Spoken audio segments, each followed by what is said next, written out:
Olá, telespectador do Amazonsat, programa Literatura em Foco, gravado no Seringal Hotel. Nossa convidada especialíssima, Etelvina Garcia. Vamos falar de uma obra editada por ela, Norma Editora, que retrata um período importante da nossa história, do tenentismo, cuja autora é Eneida Ramos Ribeiro. Vamos falar de Ribeiro Júnior, o Redentor do Amazonas, Memórias. Mas vamos falar também, com muito prazer, a cidade de Manaus e a herança cultural da economia da borracha. Esse de autoria de Etelvina Garcia. Você vai viajar nesses dois períodos, são dois períodos importantes da nossa história. Professora, Ribeiro Júnior foi um mito. Ficou para a história como um mito. Governou pouco mais de 30 dias, mas revolucionou. Eu queria que a senhora falasse desse mito, desse homem Ribeiro Júnior. Ribeiro Júnior era um tenente rebelde. Ele fazia parte do movimento tenentista, que, como se sabe, eclodiu no Brasil, precisamente no Rio de Janeiro, com a revolta dos 18 do Forte, em 5 de julho de 1922, e teve a sua segunda edição em São Paulo, também em 5 de julho, só que em 1924. Ribeiro Júnior fazia parte desse grupo que estava articulando a segunda edição do movimento tenentista, cujo objetivo principal era a deposição do presidente da República, o mineiro Arthur Bernardes. E Arthur Bernardes, então, montou uma estratégia de dissolver ou enfraquecer aquele grupo, pulverizando as lideranças. Ribeiro Júnior e seus companheiros, todos aqui lotados no 27, como nós chamávamos, era o quartel do 27º Batalhão de Caçadores, ficava no local onde hoje está o Colégio Militar, né? Na Praça General Osório, que deixou de ser praça porque foi tomada ao povo, né, pelo comando militar, isso lá na época dos governos militares, nos anos de 1960 a 1970. Pois bem, o Ribeiro Júnior e seus colegas, quando chegaram em Manaus, eles não estavam exatamente pretendendo fazer um movimento voltado para o interesse da sociedade local.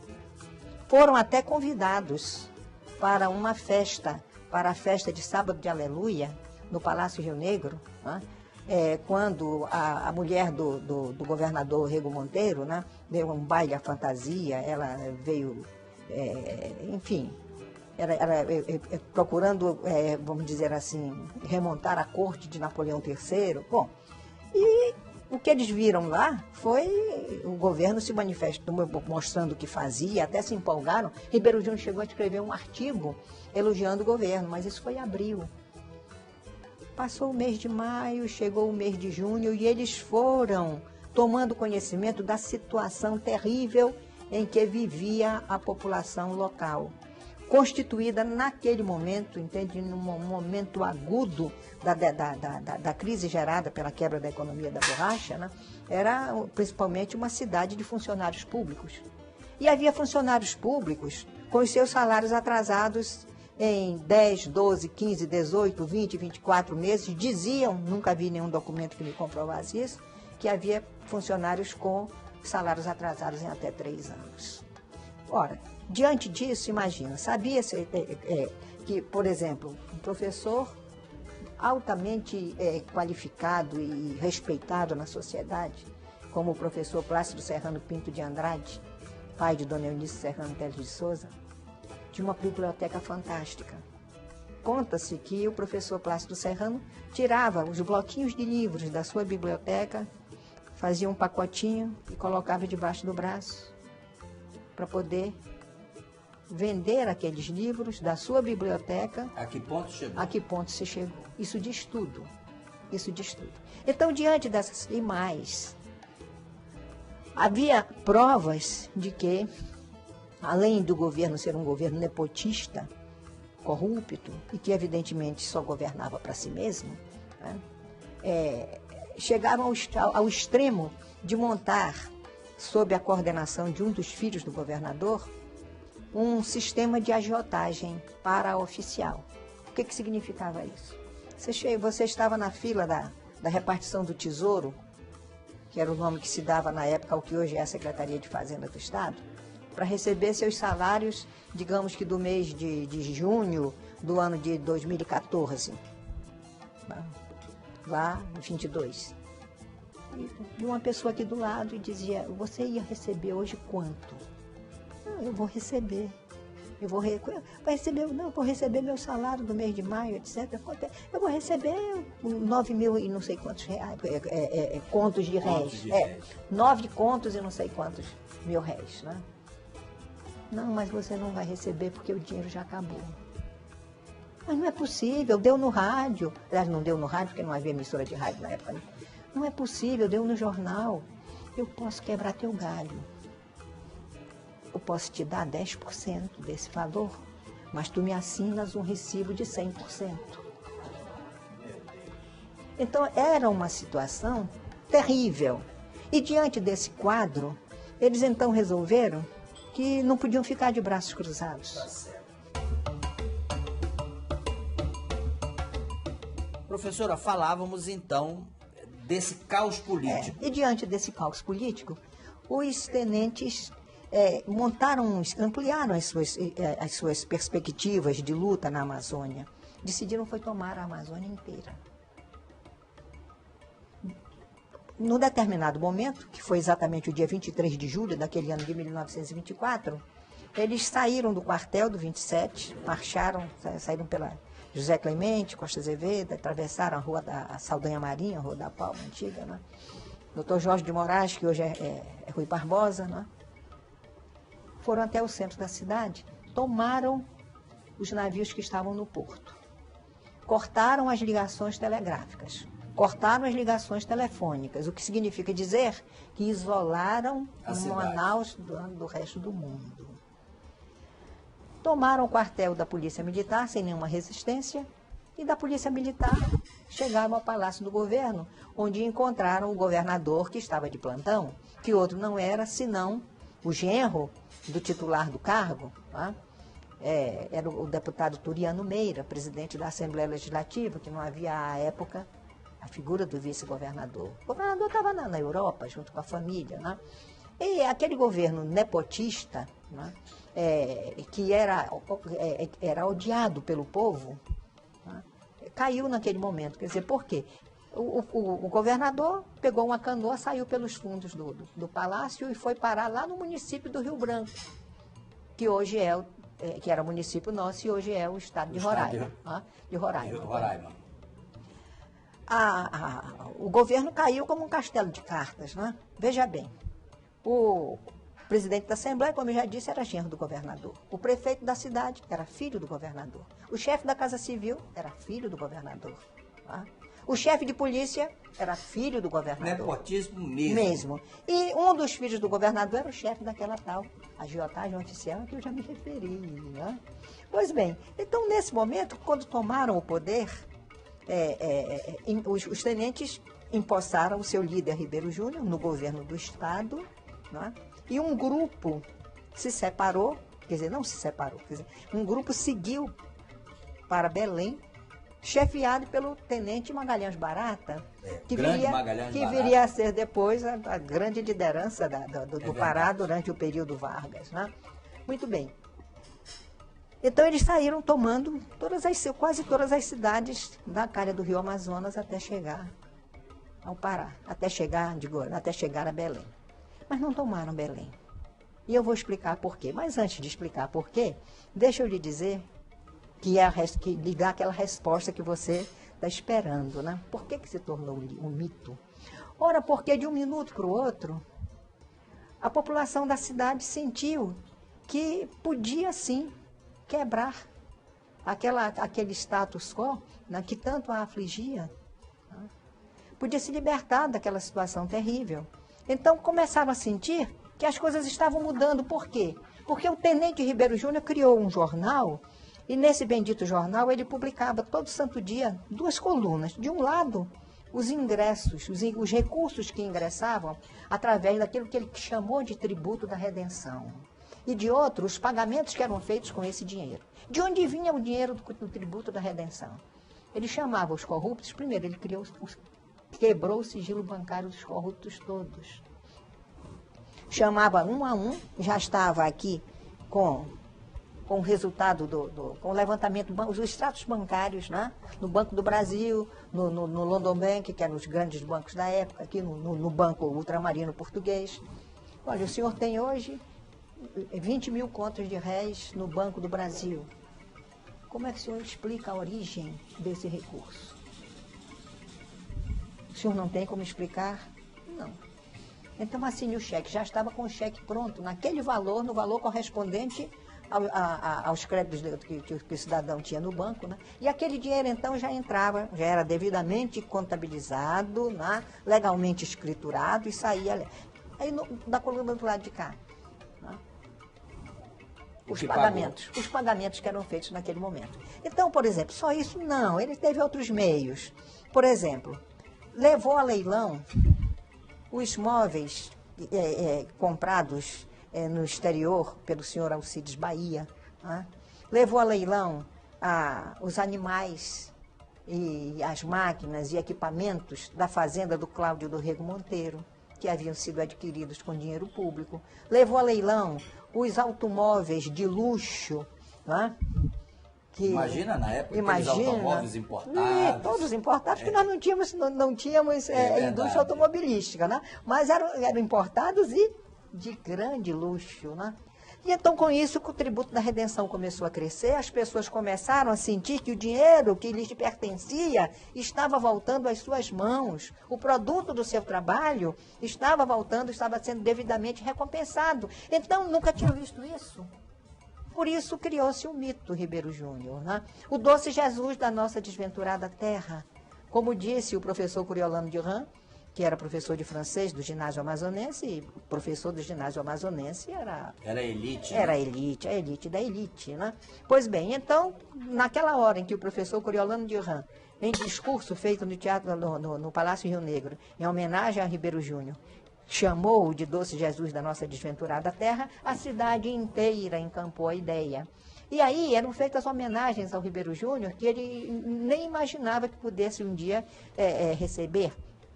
Faziam passeatas, carreatas, né? Levando o retrato do Ribeiro Júnior, né? Ampliado não sei quantas vezes, cercado de flores, né? Enfim, onde chegava havia isso, vamos dizer assim, se tornou ainda muito mais forte e evidente no momento em que Ribeiro Júnior foi preso.